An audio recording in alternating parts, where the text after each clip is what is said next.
mina olen 5 MTÜ liige, aga hetkel siis ma esinen leiutajana. Et mul on kaptenipaberid ja olen elektriinseneriks õppinud ja mehaanikat tunnen ja kätega oskan tööd teha ja kogu aeg on mõtteid ka rohkem kui ära jõuaks teha. Et innovatsioonist siis. Et innovatsiooniks võib ju pidada kõiksugu erinevaid asju, mitte ainult mingit siin IT-arvutivärki või väga lihtne, et kui üks ader hästi ei töötanud selles konkreetses õudselt kajab. Üks ader konkreetse pinna peal hästi ei töötanud, siis innovatsioon on see, kui sa muudad kas või selle künniadra natuke ära, et selle pinnase peal see töötab paremini. See on see innovatsiooni mõte nagu.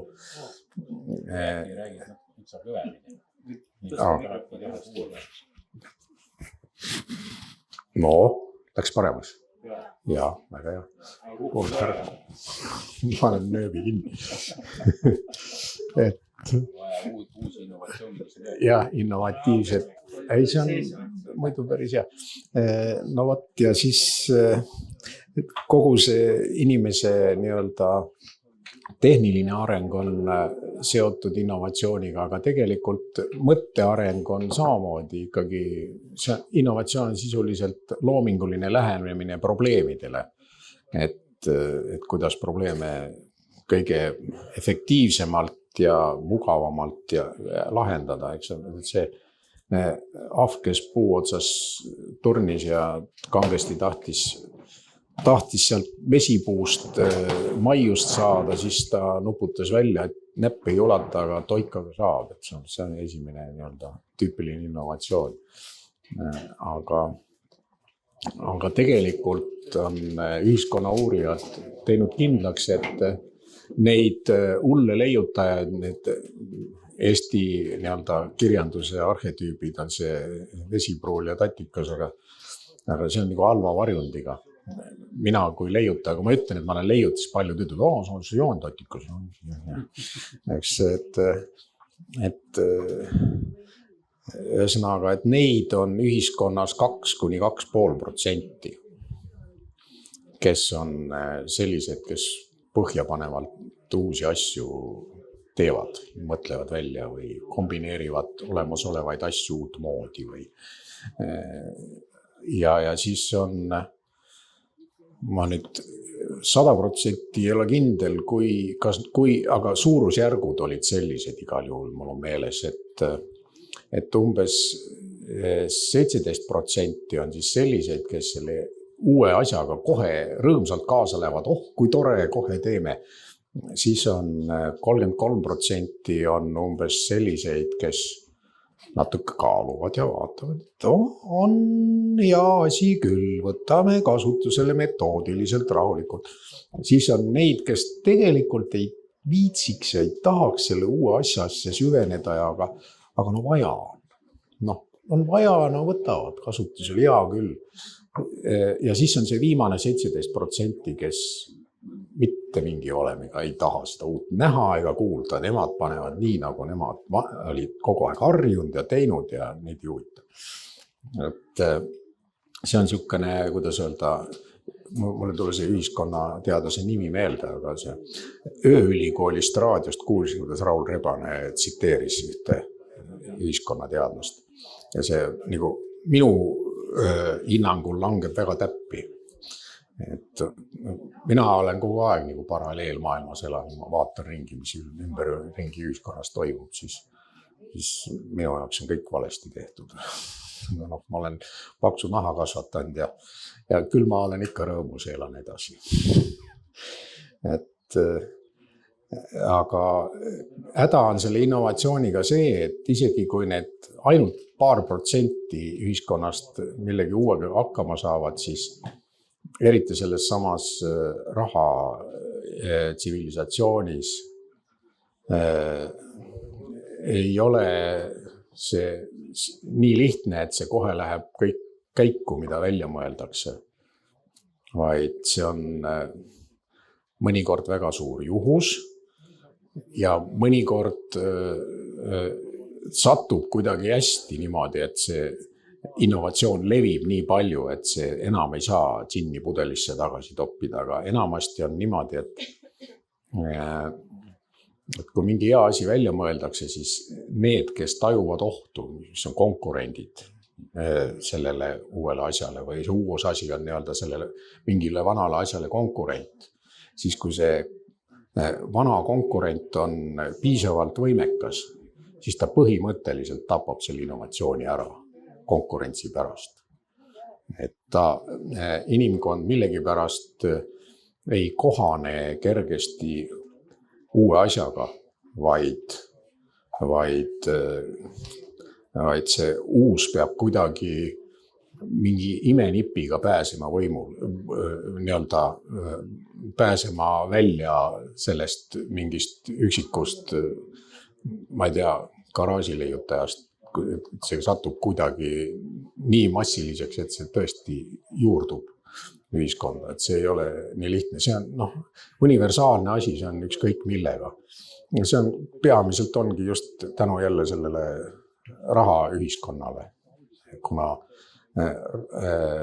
raha ja võim on see, mis dikteerivad käitumist, siis selle tõttu ma ütlen, et kui üksikisiku tasemel on võimalik täheldada mõistuspärast tegevust inimeste juures, siis sootsiumiga on absoluutselt teised lood. See on nii irratsionaalne ja ma ei tea, emotsiooni ja mille kõige baasil toimetav asi, et mingit tervet mõistust sootsiumilt otsida on minu meelest suhteliselt lootusetu üritus. Aga ma olen paadunud optimist, et küll ikka, kuidagi ikka saab. Peab olema lihtsalt nii leidlik, et ikka sa pead oskama siis kuidagi seda innovatsiooni nii-öelda ühiskonnas läbi viia niimoodi, et see pääseb mõjule. Lihtsalt niivõrd hea innovaator olema. Et praegu meil on siin ühiskonna innovatsioon vaja ära teha, et see ühiskond ikka täitsa tuksi ei läheks. Et siis me siin nüüd praegu arutamegi, kuidas seda saab. Ja mul on et isiklikku kogemust, kuidas nii-öelda probleemi lahendusi leida, on mul päris pikalt olnud. Et minu esimene leiutis oli kuskil 3-4 aastaselt, ütleme siis nii. Tagantjärgi analüüsides ma avastasin. Ja. Et siukest innovatsiooni juttu ma peamist tahtsingi korra rääkida. Mis sa leiutasid? See oli üks mänguauto, millel uksed ei käinud. Ta oli plastmassist siukene õhkud seest tühi.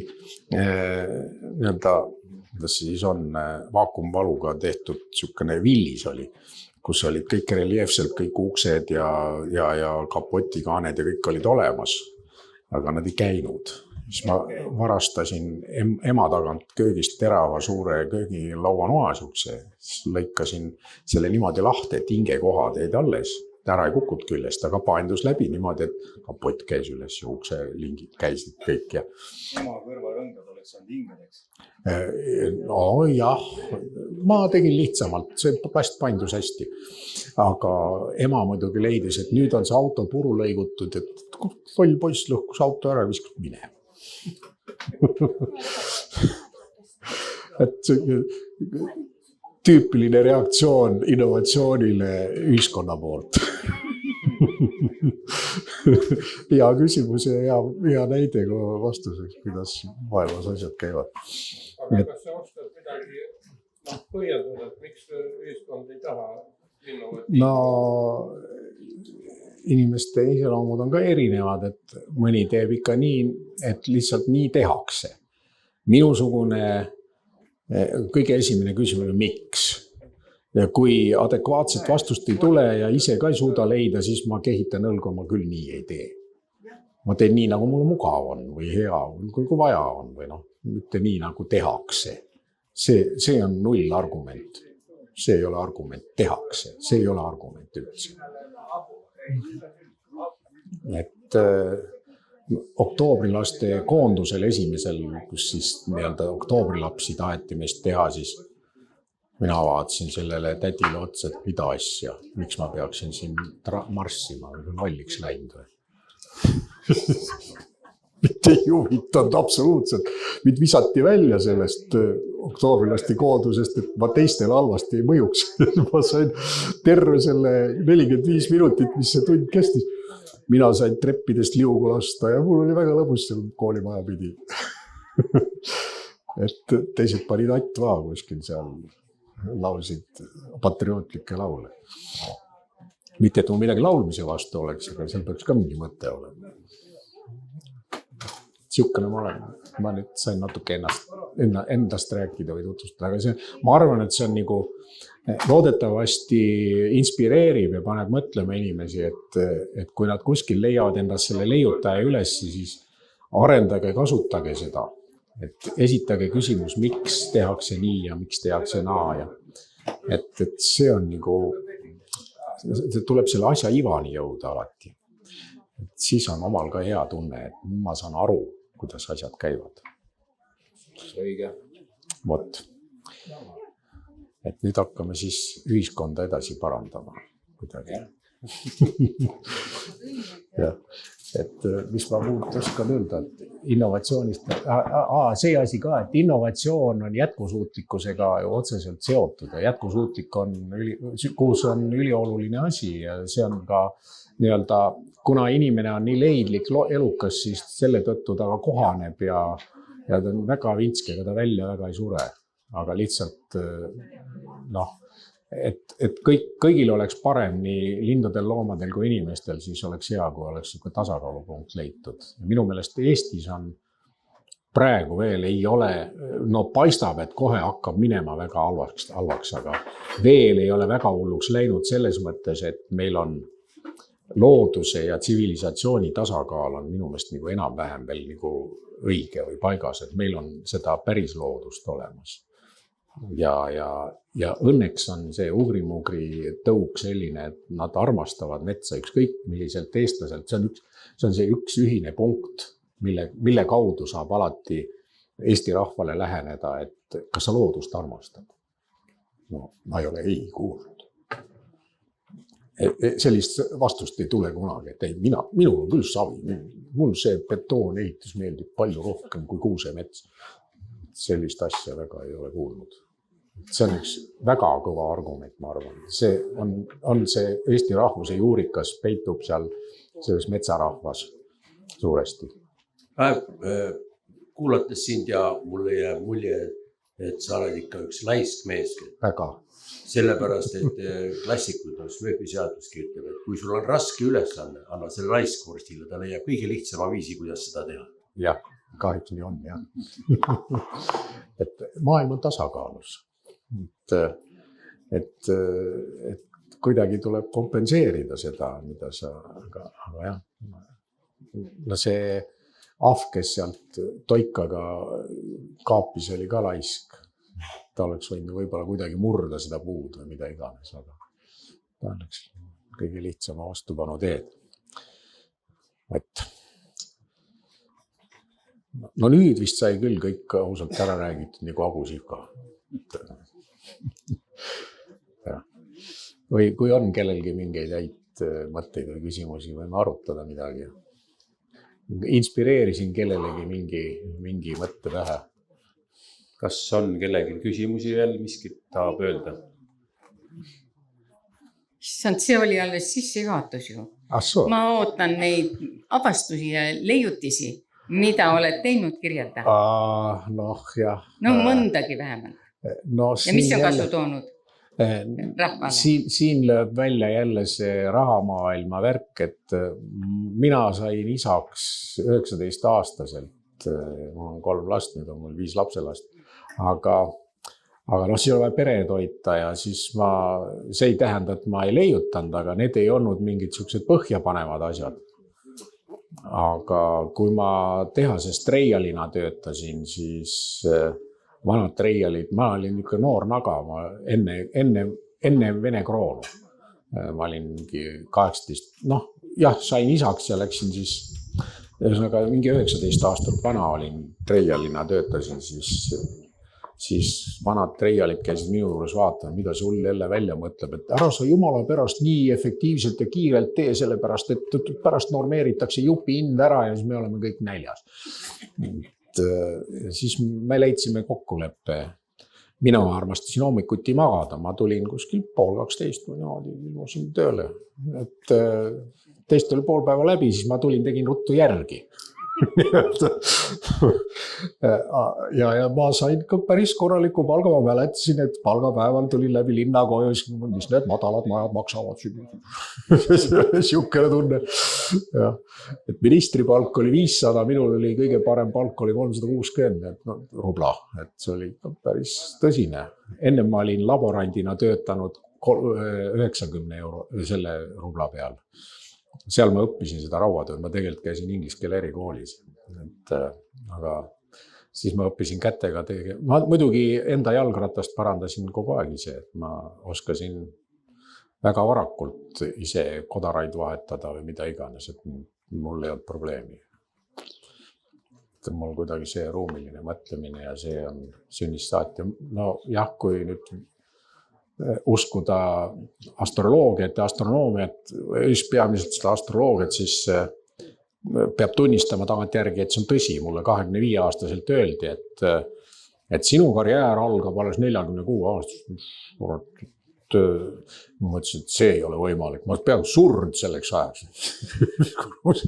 46.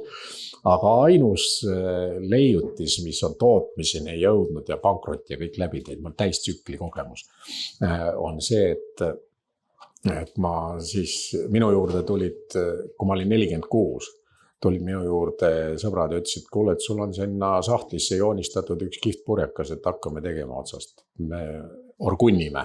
Ma algul proovisin üksi, aga vaatasin, et hammas ei hakka peale ja et noh, seal on ikkagi vaja investeerida ja nii edasi. No investoril niikuinii nii vähe raha, et see ime, et me nii palju, aga 18 sellist paati on maailmas olemas, mis mina välja mõtlesin. See suvi ma lähen jälle lastelaagrit tegema, õpetan lastele päris elu, purjetamist ja sõlmi ja särke-värke, kus nad unustavad ära, et telefon on olemas, neil on huvitav. Et nad unustavad selle telefoni sinna kasti, meil on seal veekindel kast, nad ära ei kaoks telefonid siin. Et siis need, kes on käinud, enamasti tulevad tagasi, et see suvi ma jälle 2 päeva teen purjetamise laagrit lastele Käsmu meremuuseumis. Et selline leiutis on läinud käiku. Mul on sahtel täis igasugu asju, aga paljud asjad on nii-öelda sellised, et vale koha peal räägid, see lüüakse maha. Ei ole lihtsalt nii, et ignoreeritakse, aga on põhjust arvata, et võiakse elu kallale tulla. Ja, aga ega ma õnni ei jäta, ma juba tean ka, kuidas ma saan. Natukene läheb veel aega. No nii, selge. On veel küsimusi?